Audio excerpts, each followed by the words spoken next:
오늘은 다시 살아나는 인생이란 제목으로 하나님의 말씀을 함께 나누도록 하겠습니다. 다 같이 한번 따라해 보겠습니다. 다시 살아나는 인생. 다시 살아나는 인생. 다시 살아나는 인생. 다시 살아나는 인생. 네, 여러분들의 인생이 오늘 다시 살아날 것입니다. 아멘. 오늘 요한복음 41번째 시간입니다. 유대 사회는요, 여러분들이 잘 아시는 것처럼 남성 중심의 사회예요. 그래서 사람들을 계수할 때, 숫자를 셀 때 여자와 어린아이는 절대로 세지 않습니다. 남자만 셉니다. 그래서 다행이다 라는 사람도 있을 것이고 아쉽다 라는 분들도 계시겠지만, 어쨌든 유대 사회는 남성 중심의 사회였습니다. 인권도 굉장히 희박했던 시절이에요. 근데 그 인권 안에서도 여성과 아이는 아예 어떤 권리와 보호받을 수 있는 것들이 하나도 없었던 시대였다라는 거죠. 그래서 이 룻기를 보면요, 그 룻이 자신의 재산권, 자신의 권리 이런 것을 주장하기 위해서 자기가 주장을 못해요. 그래서 후견인으로 보아스라는 사람을 세우는 것을 우리가 볼 수 있습니다. 오병이어의 기적 사건 안에서도 물고기와 또 떡을 뗀 사람들도 사람을 셀 때 여자와 아이의 숫자는 빼고 장정의 수만 셌던 것을 우리가 보면 쉽게 알 수 있습니다. 가정의 모든 책임과 권리는 아버지에게 있었어요. 가장에게 있었어요. 남자에게 있었습니다. 그래서 집안에 남자가 없으면 그 집안은 권리를 상실하는 거예요. 미성년자는 자신의 권리를 주장하기 어렵죠. 그래서 늘 보호자가 있어야 되는 것처럼 집안에 남자가 없으면 그 집안은 그냥 미성년자 취급을 받는 거예요. 어떠한 권리를 행사도 할 수 없는, 보호도 받을 수 없는, 그리고 억울한 일을 당해도 호소조차 할 수 없는 삶이 바로 이 유대 사회의 삶이었다는 것입니다. 그래서 성경에서는 가장 보호받아야 될 사람을 얘기할 때 늘 꼽는 것이 고아와 과부를 꼽는 거예요. 그 이유 때문에. 오늘 나사로가 죽은 사건이 바로 이러한 시대 가운데 일어났어요. 이러한 상황 가운데서 일어났다는 거예요. 나사로의 가정을 이렇게 보면 마르다와 마리아, 누이 2명과 나사로 3명이 살았어요. 마치 뽀로로가 사는 곳에 부모가 없이 아이들만 사는 것처럼 여기도 부모가 없는 삶을 살아갔다는 거예요. 그래서 이 나사로라는 사람은 이 가정의 중심이었어요. 이 동생들이 오직 바라볼 수 있는 희망의 끈이 바로 나사로였다는 거예요. 오빠도 없었다면 이 사람들은 자신들이 가정을 이루고 자신들의 삶을 살고 권리를 주장하고 보호받을 수조차 없는 삶이었다는 것입니다. 그래서 이들에겐 유일한 희망이 바로 나사로였다는 거예요. 그래서 그냥 우리 오빠가 죽었어요, 우리 가족 한 명이 죽었어요의 차원을 넘어서는 죽음이에요. 그래서 이 나사로의 죽음으로 인하여 마르다와 마리아는 절체절명의 위기 상황 가운데 빠지게 되는 것입니다. 오빠가 죽었기 때문에 그저 슬픈 것에 훨씬 더 넘어서는 위기와 슬픔과 불안이 이들 가운데 있었다라는 것이에요. 굉장한 위기가 있는 거죠. 우리의 삶에도 이런 위기가 있지 않으세요? 내가 믿고 있던 집안의 기둥들이 있어요. 우리 아버지, 우리 어머니. 우리 아버지가 돈 벌어오는 것을 잘 못 느끼고 살았는데 어느 날 무너져요. 제가 재단에 다니면서 그런 집을 참 많이 봤어요. 행복하게 단란하게 아이 한 명 키우고 단칸방에서 지하에서 살아요. 근데 아빠가 일용직 노동자였는데 화장실에 새벽에 세수하러 들어가다가 미끄러져서 넘어지면서 뇌진탕에 걸린 거예요. 그래서 그날로 바로 식물인간이 돼버렸어요. 그 집안은 이제 청천벽력과 같은 상황이 오는 거죠. 아버지를 잃어버린 거죠. 그래서 그 슬픔은 슬픔이 아니에요. 그들에게 당장 내일 살아갈 것, 당장 오늘 살아갈 것이 너무나 급한 상황이 되어져 버린다는 것입니다. 이런 위기가 어느 날 순간 와요. 내가 이 세상에 희망을 갖고 있던 내 아내, 내 남편, 내 아버지, 내 어머니가 어느 날 너무나 무너져 버려요. 너무나 의미 없고 힘이 없는 사람으로 보여지기 시작해요. 그리고 내가 정말 내 삶의 소망 이 하나는 내 아들이다, 내 자식밖에 없다라고 하는 그것조차 어느 날 내가 믿고 있던 그 기둥이 무너지는 순간이, 나를 떠나가는 순간이 와요. 아니면 그 자식이 위기를 만나서 병들어 버리거나 세상에서 너무나 크게 방황하는 상황을 맞닥뜨리게 된다는 거예요. 결국은 우리가 볼 때 그냥 하나 방황하는 거지라고 생각할 수 있지만 그 엄마의 입장에서는 삶의 절체절명의 위기가 온 상황이라는 거죠. 우리의 삶 가운데 이러한 위기가 온다는 거예요. 그럼 여러분들 위기를 만날 때 어떻게 하십니까? 이러한 위기를 만났을 때 여러분들은 어떻게 하셨습니까? 성경에서는 이런 위기를 만날 때 불평하는 것이 아니라 하나님을 바라보고 기도하라고 말씀하고 있습니다. 그래서 이 마르다와 마리아는 이 절체절명의 위기의 상황을 맞이할 때 예수님에게 사람을 보냈습니다. 그래서 예수님 속히 와 주십시오. 야이로의 딸을 고쳐주셨던 것처럼, 백부장의 하인을 고쳐주셨던 것처럼 와서 우리의 오빠, 우리의 가정, 우리의 집을 지켜주세요. 좀 고쳐주세요라고 예수님께 기도하는 것처럼 보냈다라는 것입니다. 근데 예수님의 반응이 좀 문제예요. 예수님의 반응은 우리가 생각하는 것과는 너무나 다른 반응을 보이셨어요. 여러분들 기도하죠. 하나님, 나 질병을 좀 고쳐주세요. 하나님, 이 상황, 이 위기 가운데 좀 벗어나게 해주세요. 우리 아들이 좀 똑바로 좀 제대로 세워질 수 있게 해주세요. 우리 남편, 우리 아내가 정신 좀 차리게 해주세요. 우리 어머니, 우리 아버지가 제대로 믿음의 신앙을 이어가게 해주세요. 막 고쳐달라고 기도하고, 위기가 오면 피하게 해달라고 기도하고, 안전하게 해달라고 기도하고, 건강을 달라고 기도하는데 하나님의 대답은 늘 우리의 생각과는 거리가 있다는 거예요. 요한복음 11장 4절 말씀을 한번 읽어보겠습니다. 예수께서 들으시고 이르시되 이 병은 죽을 병이 아니라 하나님의 영광을 위하며 하나님의 아들이 이로 말미암아 영광을 받게 하려 함이라 하시더라. 아멘. 우리가 생각하는 질병에 대한 인식과 하나님이 생각하는 질병에 대한 인식이 달라요. 우리가 생각하는 죽음에 대한 인식과 하나님이 생각하는 죽음의 인식이 완전히 다르다고요. 우리는 죽음이 끝이라고 여겨요. 우리는 죽음이 절대적인 것으로 여겨요. 그러나 하나님은 죽음이 끝이라고 여기지 않으세요. 하나님은 분명하게 죽음은 새로운 시작이라고 우리에게 말씀하고 계시다라는 거예요. 우리는 정말 하나님을 잘 섬기면서 그 죽음의 상황에, 내가 정말 큰 손해가 보는 그 상황이 올 때 늘 뒤돌게 되어 있어요. 아무리 내가 사랑하는 사람이 내 보조석에 서 있더라도, 타고 있더라도 절체절명의 순간이 있을 때 내가 핸들을 꺾는다고요. 내가 살려고. 이게 사람의 본능이라는 거죠. 근데 그 죽음을 하나님은 절대적인 것으로 여기지 않으신다라는 거예요. 하나님 우리에게 원하시는 것은 아프지 않는 것이 아니에요. 죽음을 피해가는 것이 아니에요. 오래오래 건강하게 사는 것도 아니에요. 하나님 우리가 원하시는 것은 너희가 어떤 삶을 살고 어떠한 방식으로 살고 어떠한 방향으로 어떠한 방법으로 살아가는지를 보는 것이 훨씬 더 중요하게 여기신다라는 겁니다. 그래서 하나님의 궁극적으로는 하나님의 영광을 향해서 갈 수 있게 만들어 주신다라는 거예요. 나사로가 죽는 절체절명의 순간, 진짜 예수님이 필요한 순간, 이 위기를 날 도약시키고 벗어나게 해주셔야 되는 순간에도 불구하고 예수님 오지 않으시는 거예요. 오늘까지, 지금까지 하나님 응답해 주셔야 되는데 불구하고 하나님 응답해 주시지 않는다는 거예요. 우리의 시각으로는 절대 이해할 수 없는 것입니다. 왜냐하면 천지를 창조하시고 운행하시고 지금도 살아 역사하시는 하나님의 관점이기 때문에 우리가 그 깊이와 너비를 이해할 수 없는 거예요. 늘상 위기가 있을 때 우린 불평하죠. 화내죠. 하나님께 삿대질하죠. 그러면서 지나고 나서 뒤를 돌아보고 뭐라고 하죠? 아니 진작 말씀을 하시지. 저 사람을 이렇게 만드시고. 우리가 이렇게 된다는 거예요. 우리가 하나님의 뜻을 이해하기가 어려워요. 지금 당장 현실 가운데서는 볼 수가 없다라는 것입니다. 그래서 우리에게 주신 것이 바로 믿음이라는 거예요. 약속이라는 것입니다.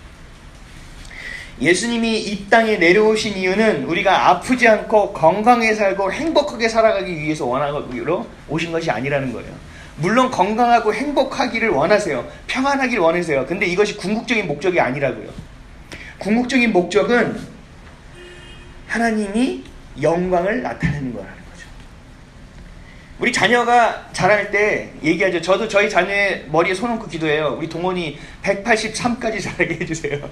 우리 은원이 한 170까지 자라게 해주세요. 여러 가지 기도가 있지만 키를 예로 들어서 하나님 좀 키를 좀 자라게 해주십시오. 키를 좀 자라게 해주십시오 라고 기도해요. 제가 이렇게 커보니까 진짜 키가 좀 크면 뭘 입어도 정말 다 좀 멋있고 다 쿨해 보이고 다 멋있어 보이더라고요. 그랬으면 좋겠다. 근데 우리가 자녀를 양육하는 목적은 이 아이를 키가 크게 하는 것이 아니에요. 그렇죠? 이 아이를 키가 크게 하는 것을 목적을 갖다가 이 아이가 키가 작다고 그 아이를 키우는데 양육에 실패한 게 아니라는 거예요. 이 아이를 키우는 궁극적인 목적은 능력을 가지고 세상에 나아가 건강한 사회 구성원으로 살아내는 것이 바로 아이를 키우는 목적이라는 거예요. 하나님도 똑같아요.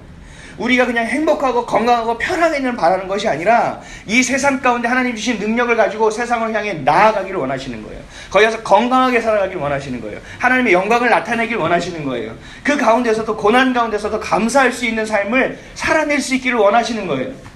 그래서 우리가 육적으로 보는 감사와 건강과 이 모든 풍성함이 그 위에 무언가 있다는, 영적인 풍성함이 있다는 것, 하나님이 있다는 것, 그 결국은 죽음이 절대적인 것이 아니라는, 영생이 있다는 것을 우리에게 말씀하고 싶어하는 것이 궁극적인 목적이라는 것입니다. 요한복음 10장 10절에 도둑이 오는 것은 도둑질하고 죽이고 멸망시키려는 것뿐이요 내가 온 것은 양으로 생명을 얻게 하고 더 풍성히 얻게 하려는 것이라. 아멘. 예수님이 오신 것은 우리에게 생명을 주시는 거예요. 더 풍성한 생명을 얻게 하시기 원한다라는 것입니다. 사단에게 속아 살아가지 않고 생명으로 살아가게 하기 위함이라는 거예요. 분명히 여러분들이 잘 분별하셔야 돼요.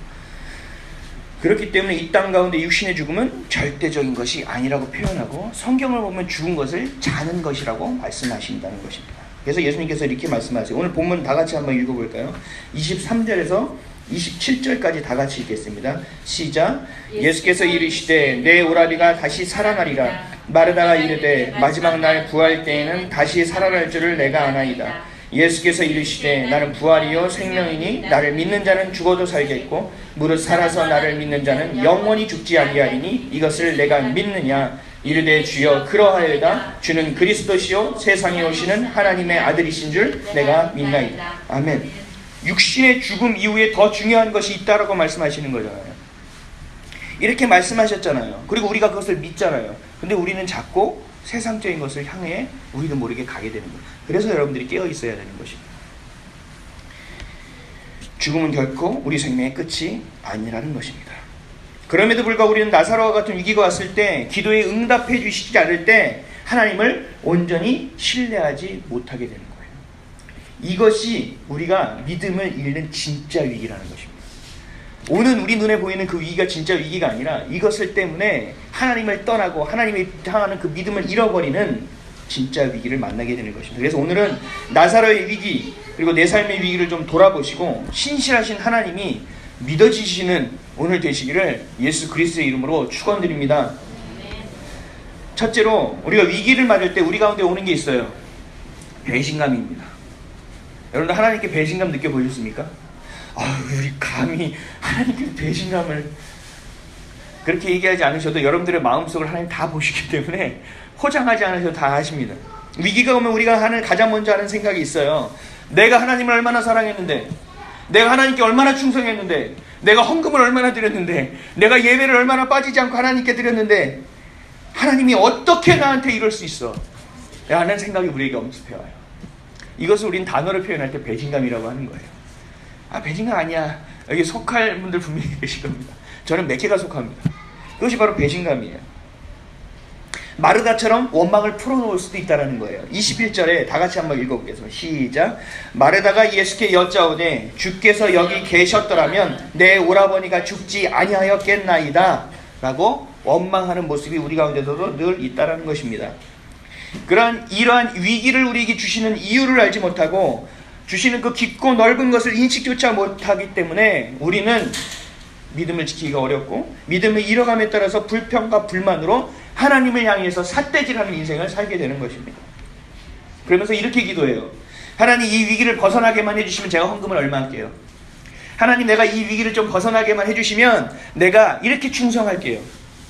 하나님 이 위기를 벗어나게만 해주시면 내가 어떻게 할게요. 라고 하나님께 흥정을 해요. 또 다른 케이스가 있어요. 하나님께 화내요. 막 삿대질해요. 친밀함의 대가가 이겁니까? 하나님을 믿는다는 것이 이겁니까? 하여튼 하나님 쪽팔린지 아십시오. 내가 이렇게 하면 내가 욕먹는 것이고 하나님 욕먹는 짓입니다 하면서 하나님을 겁박합니다. 또 세 번째 케이스가 있어요. 울며 빌며 기도해요. 그래도 주여 좀 고쳐주시고 좀 어떻게 좀 해주시고 그리고 하나님의 바짓가래기를 붙잡고 늘어지면서 호소하기도 합니다. 왜냐하면 우리가 보기에 지금 내가 만나고 있는 위기가 나를 죽일 것 같기 때문에 그래요. 근데 그 위기가 여러분들을 죽이지 않아요. 그 위기가 여러분들을 죽일 수가 없어요. 그 약속을 우리가 생각하지 못하고 내 눈에 보이고 내가 느끼는 것 때문에 우리는 신앙을 잃게 되는 진짜 위기가 오게 된다는 것입니다. 다윗이 누구와 싸웠죠? 골리앗과 싸웠죠. 그렇죠? 근데 다윗이 골리앗이 아니라 일개 장수와 싸웠다면 성경에 나왔을까요? 안 나왔죠. 상대가 안 되는 거 아니에요. 뭐 구척에 달하고 뭐 아무도 나아갈 수 없고 1대1로 호연지기를 겨뤘을 때 다 깨지고 사울도 왕도 벌벌 떨어서 나가지 못하는데 다윗 조그만 게 나가서 물맷돌 들고 내가 나갈게요. 그랬더니 사울이 갑옷을 벗어주고 이걸 입고 나가라. 아 됐어요. 그래 나가지고 다윗이 골리앗을 이겼잖아요. 만약에 골리앗이 작은 사람이었다면 이건 성경에 나오지 않아요. 아무런 감흥이 없었을 거예요. 우리에게 대적하기 힘들고 우리가 겪어내고 극복하기 힘든 위기를 주신 이유가 여기 있다고요.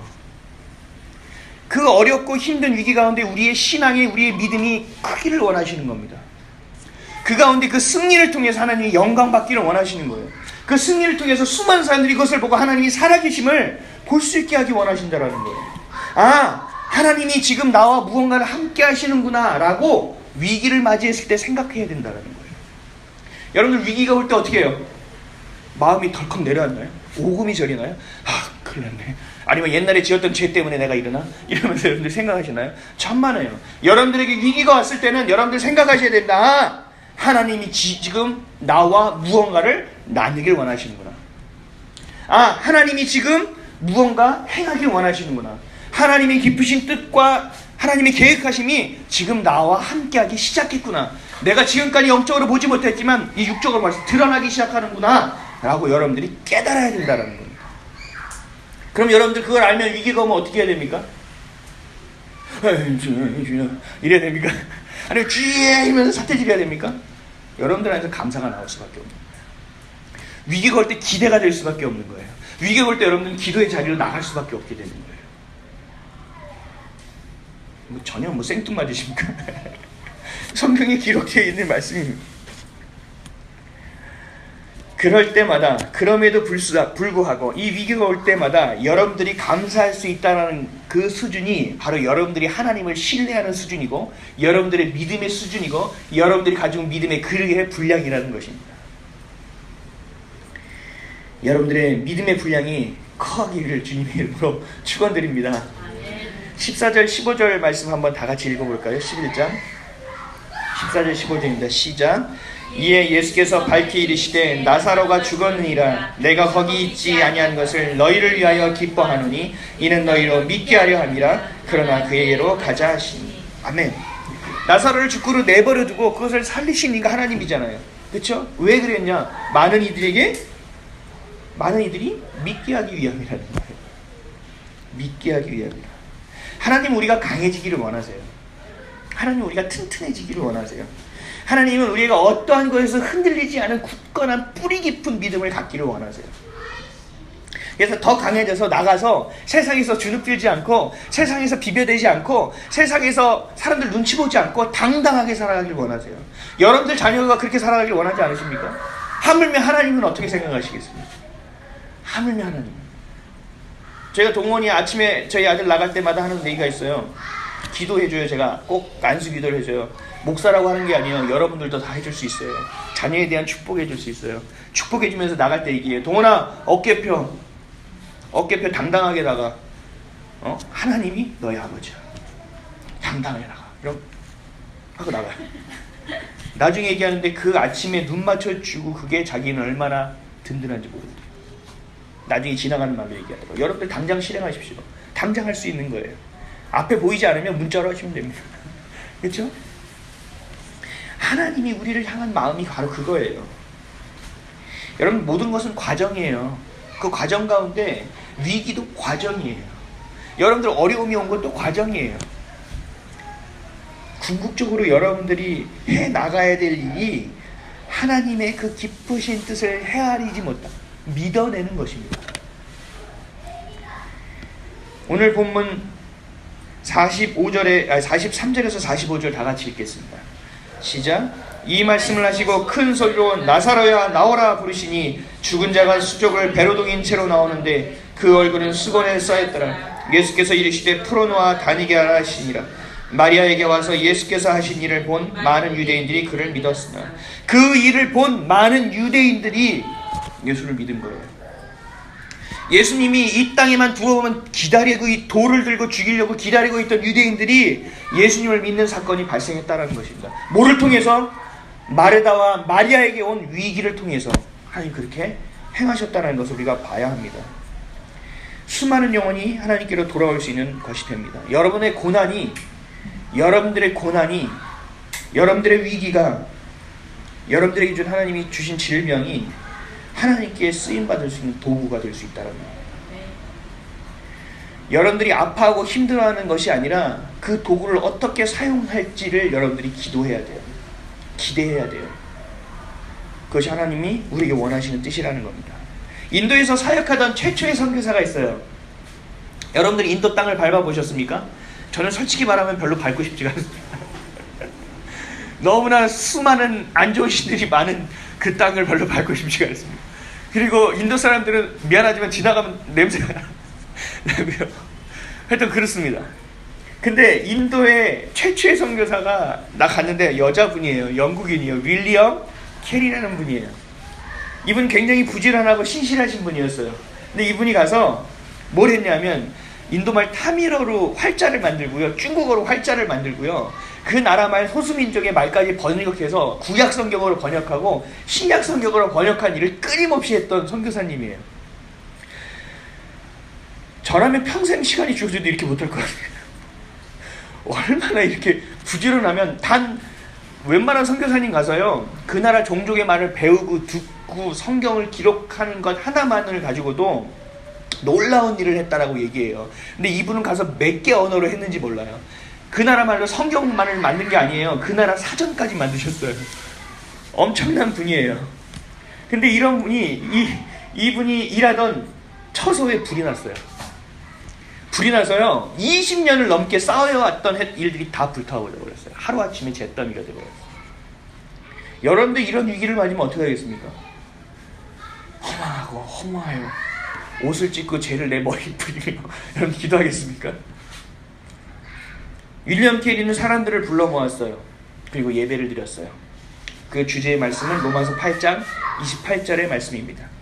우리가 알거니와 하나님을 사랑하는 자 곧 그의 뜻대로 부르심을 입은 자들에게는 모든 것이 합력하여 선을 이루느니라. 아멘. 아멘이십니까? 아멘. 축복받는 때는 아멘을 되게 크게 하시는데 위기도 축복인 줄 믿습니다. 아멘. 근데 선교사님이 이렇게 얘기합니다. 지금 상황에서 내가 무엇을 해야 할지 아무것도 모르겠습니다. 근데 또 모르는 것이 하나 있습니다. 그것보다 이 중요한 것이 하나 있는데 하나님이 지금의 이 상황을 어떻게 하실지 나는 모른다는 것입니다. 이 상황 가운데 내가 뭘 해야 될지 모른다는 것보다 하나님이 지금 이 상황을 통해서 무엇을 하실지 모른다는 것이 더 중요하대요. 자기에게는. 합력하여 선을 이룰 것을 내가 기대하고 믿는다라는 신앙의 고백을 한 거예요. 이 선교사님. 대단하지 않습니까? 끝이 기대가 되시죠? 이 소식이 영국에 전해졌어요. 그래서 20년 동안 이분이 어떤 일을 해왔고 이 어떤 일이 하루아침에 잿더미가 됐다는 일이 영국에 전달되기 시작했어요. 성령의 불길처럼 삽시간에 번져가기 시작했어요. 그 안에서 영국의 청년들이 성령의 불을 가지고 일어나기 시작했어요. 선교사로 헌신하겠다는 사람이 3,000명이 넘게 나오기 시작했어요. 실제로 영국 이 선교사 헌신하겠다고 한 사람 중에 인도로 넘어간 사람이 500명이 넘습니다. 하나님이 이 일을 통해서 500명이 넘는 선교사를 윌리엄 캐리 선교사에게 붙여주신 거예요. 그 안에 언어 번역 전문가가 50명이 넘게 따라갔습니다. 20년 동안 해서 하루아침에 잿더미가 된 일을 2년 만에 완전히 복원합니다. 할렐루야. 아멘. 여러분들 이럴 일이 아니에요. 그 하나님이 여러분의 하나님이십니다. 그 아버지가 여러분의 아버지시고 그 일을 여러분을 통해서 하나님이 지금도 하고 계시다는 것을 믿으셔야 돼요. 윌리엄 캐리의 하나님이 아닙니다. 우리의 하나님임을 기억하셔야 됩니다. 하나님은요, 내가 정성을 다해서 하나님의 뜻 가운데 세워놓은 것을 무너뜨릴 때가 있어요. 근데 그 무너뜨려서 어떻게 하시냐면요, 그것을 흩으셔서 또 다른 씨앗으로 삼아서 다시 성장하게 하시고 다시 농장을 일으키신다라는 거예요. 이것이 우리의 생각으로 이해가 됩니까? 그 폭과 깊이가 우리의 생각으로 됩니까? 지금 여러분들이 만나고 있는 위기도 동일합니다. 여러분들의 자녀로 인하여, 여러분들의 사업으로 인하여, 여러분들의 가정으로 인하여 만나고 있는 이 위기도 여러분 하나님이 반드시 사용해 주실 것입니다. 믿으십니까? 그래서 위기로 인해서 여러분들 넘어져도 그것이 은혜라는 것을 기억하십시오. 여러분들에게 절체절명의 순간이 와도 그것이 여러분들에게 은혜가 됨을 기억하십시오. 교회가 고촌에 찌부러졌고 냄새나고 있던 곳에 여기 왔어. 이게 은혜가 아니에요. 이 가운데서 하나님이 행하실 것을 기대하고 바라보는 것이 은혜예요. 내가 이렇게 찌질이 가난했는데 하나님이 이렇게 세워주셨어. 이게 은혜가 아니에요. 이거는 하나님 과정 가운데 당연히 부어주시는 땅의 기름진 복이에요. 우리는 하나님의 신령한 것을 보여야 합니다. 하나님이 주신 것을 기억하십시오. 그 아버지가 여러분의 하나님이 되시는 것입니다. 질병이 찾아와도 우리에게 은혜입니다. 믿으십니까? 그렇다고 여러분 아멘 한다고 질병 주지 않으세요. 여러분들의 위기가 와도 그것이 여러분들에게 은혜입니다. 그것을 반드시 기억하시고 그럼에도 불구하고 감사하고 늘 감사하고 또 감사하는 저와 여러분 되시기를 주님의 이름으로 축원드립니다. 위기를 만날 때 여러분 가운데 배신감이 드는 것이 아니라 감사가 넘치시기를 주님의 이름으로 축원드립니다. 둘째로 위기를 만나면 우리는 배신감을 느끼고 또 두 번째로는 낙심하게 됩니다. 낙심하게 됩니다. 내가 이렇게 기도했는데, 내가 이렇게 새벽에 나와 기도했는데, 내가 수요예배, 금요예배, 주일예배, 새벽예배를 빠지지 않고 기도했는데, 내가 감사헌금, 주일헌금, 11조 빠지지 않고 헌금했는데 1년이 지나고 2년이 지나고 그렇게 기도하고 목사님이 안수 기도했는데도 불구하고 30년이 지나도 응답을 해주지 않으시네. 기미가 보이지 않네. 비가 오게 해달라고 그렇게 기도했는데 손바닥만한 구름기둥 하나 내 눈에 보이지 않네 라고 해서 여러분들 낙심하게 돼요. 그때 여러분들 하는 게 그냥 낙심이에요. 그게 바로 낙심이에요. 역시 법보다 가까운 게 주먹이요 하는 것처럼 기도하고 응답받는 것보다 아는 사람을 통하고 돈으로 해결하는 게 더 빠르구만 하고 나아가는 것이 여러분들의 낙심이라는 거예요. 하나님을 따라가는 것보다 돈을 따라가는 차를 갈아타는 것이 훨씬 빠르겠구먼 하는 것이 바로 낙심이라는 거예요. 그래서 사도 바울은 이 낙심하는 사람들에게 이렇게 이야기합니다. 로마서 8장 35절에 누가 우리를 그리스도의 사랑에서 끊으리요? 환난이나 공고나 박해나 기근이나 적신이냐 위험이나 칼이랴. 39절에 높음이나 깊음이나 다른 어떤 피조물이라도 우리를 우리 주 그리스도 예수 안에 있는 하나님의 사랑에서 끊을 수 없느니라. 아멘. 끊을 수 없다라고 고백해요. 환난과 곤고와 박해와 핍박이 우리 하나님을 향한 우리의 사랑을 끊을 수 없고 우리를 향한 하나님의 사랑을 끊을 수 없다고 고백하는 거예요. 아멘이십니까? 근데 이걸 거꾸로 보면 굉장히 현실적입니다. 거꾸로 뒤집어서 보면 환난이나 곤고와 박해와 기근으로 인해서 하나님과의 관계가 끊어질 수도 있다는 것을 전제하고 있어요. 근데 이것이 끊어지지 않는 것은 뭐 때문이냐면 하나님의 사랑 때문이라고 얘기하는 거예요. 결국 여러분들 위기가 닥치면 하나님과의 관계가 끊어질 수 있다는 겁니다.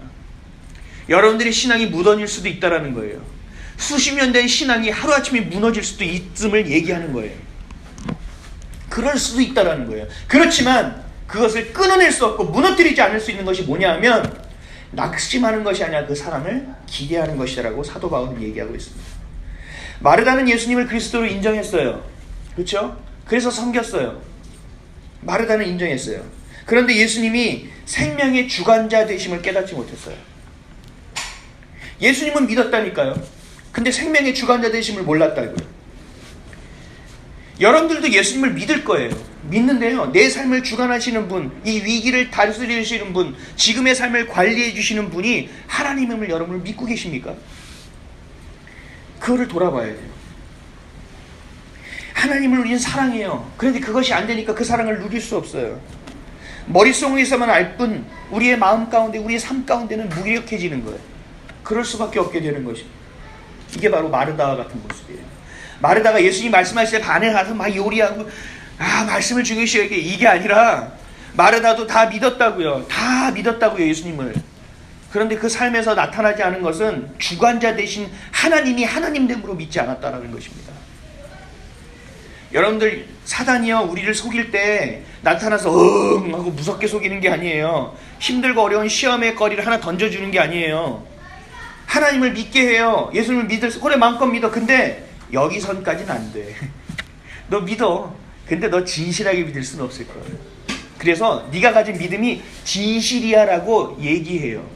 우리를 깜빡 속아버리게 만든다고요. 그래서 여러분들이 속지 말고 깨어 있어야 된다는 거죠. 믿음이 있으나 그 믿음이 내 생각과 내 틀에 얽매여서 자라지 못하고 있는 것이 우리의 모습이라는 거죠.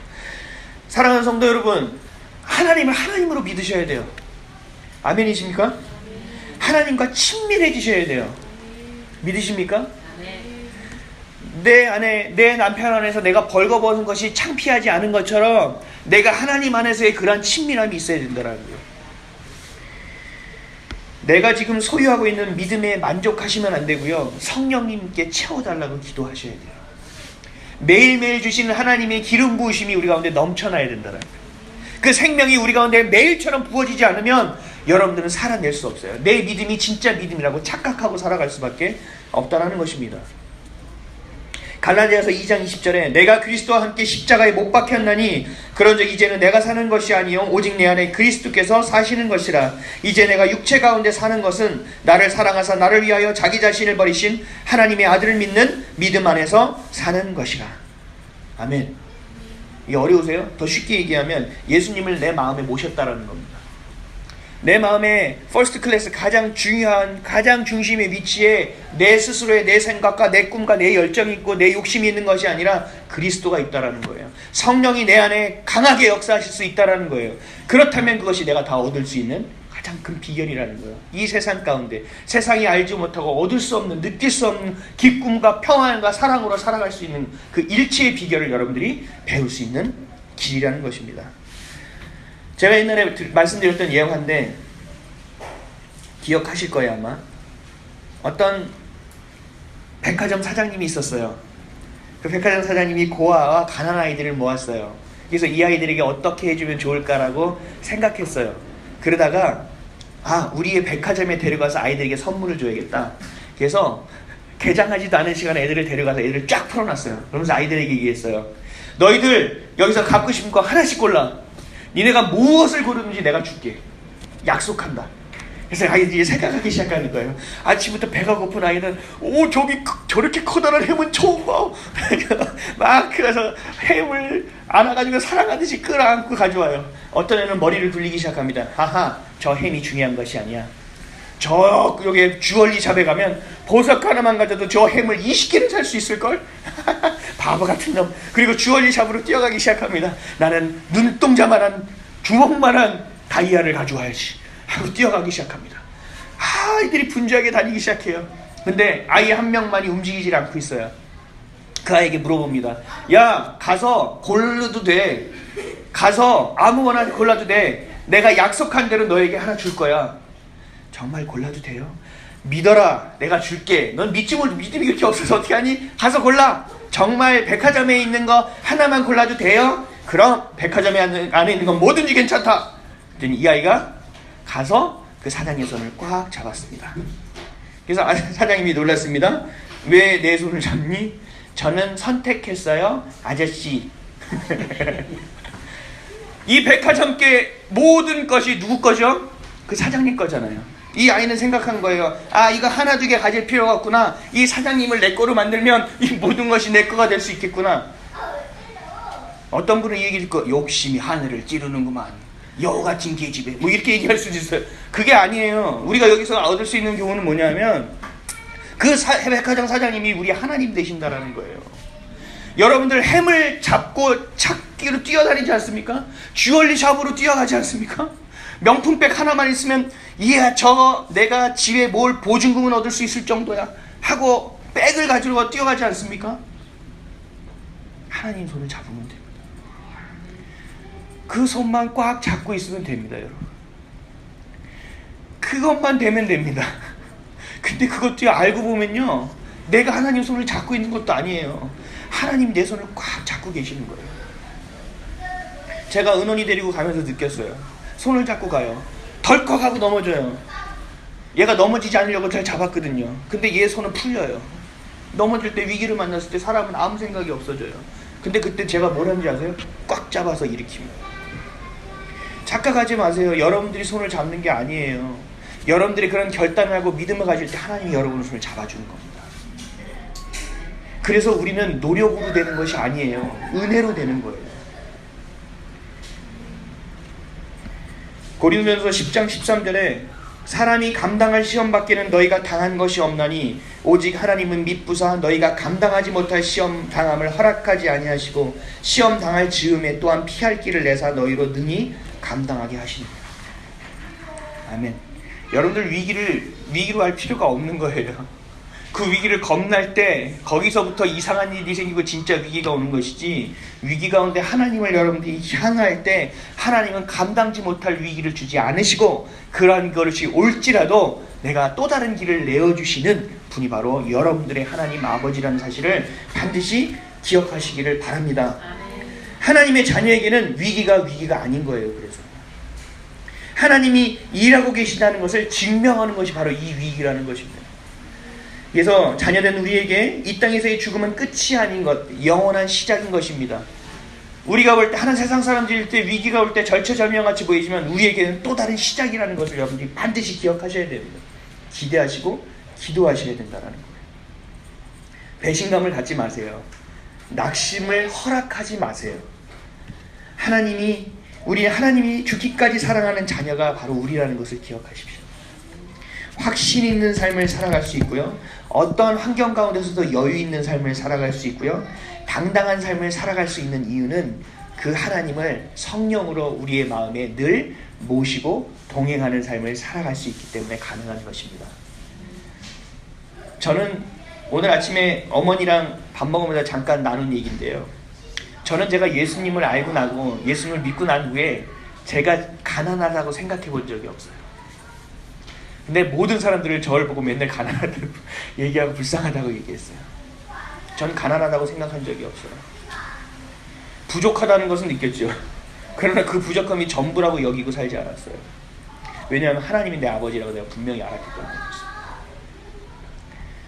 사랑하는 성도 여러분, 그 하나님이 여러분의 하나님이 되십니다. 윌리엄 캐리와 함께 하셨던 하나님이 바로 여러분의 하나님이 되십니다. 그 위기 가운데 가장 먼저 찾아오는 것은 위기가 아니에요. 그 위기를 감당할 수 있는 하나님이십니다. 하나님이 먼저 와 계시는 거예요. 여러분들 영안을 열고 하나님을 먼저 바라보시고 믿고 기도하시는 저와 여러분 되시기를 예수 그리스도의 이름으로 간절히 축원드립니다. 기도하겠습니다.